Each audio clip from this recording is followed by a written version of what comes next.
വിശുദ്ധരായ പുണ്യാത്മാക്കളാണ്, വിശുദ്ധരായ ആത്മാക്കളാണ് ഈ സഭയുടെ സമ്പത്ത്. ഈ സഭയുടെ ലക്ഷ്യമെന്ന് പറയുന്നത് നിത്യജീവനാണ്, നിത്യരക്ഷ മാത്രമാണ്.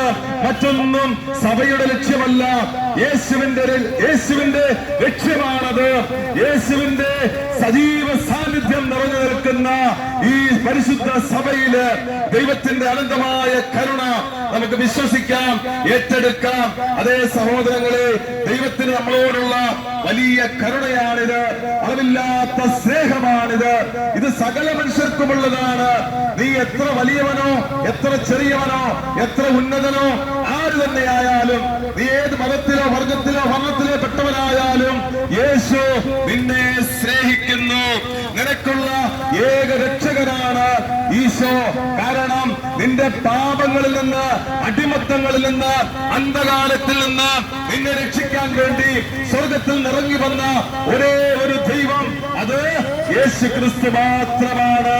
യേശുവിന് മാത്രമാണ് നിന്നെ പാപത്തിൽ നിന്നും അടിമത്തിൽ നിന്നും മോചിപ്പിച്ച് യഥാർത്ഥ സ്വാതന്ത്ര്യത്തിലേക്ക്, നിത്യജീവിതത്തിലേക്ക്, യഥാർത്ഥ സ്നേഹത്തിന്റെ, സമാധാനത്തിന്റെ, സൗഖ്യത്തിന്റെ ആ മാർഗത്തിലൂടെ നിന്നെ നയിക്കാൻ സാധിക്കുന്ന ഒരേ ഒരു വ്യക്തി യേശു ക്രിസ്തു മാത്രമാണ്. പ്രിയ സഹോദരങ്ങളെ, ഈ സമയം നമ്മളെയും നമ്മുടെ ഈ നാടിനെയും ദേശത്തെയും ദൈവ കരുണയ്ക്ക് സമർപ്പിക്കാം.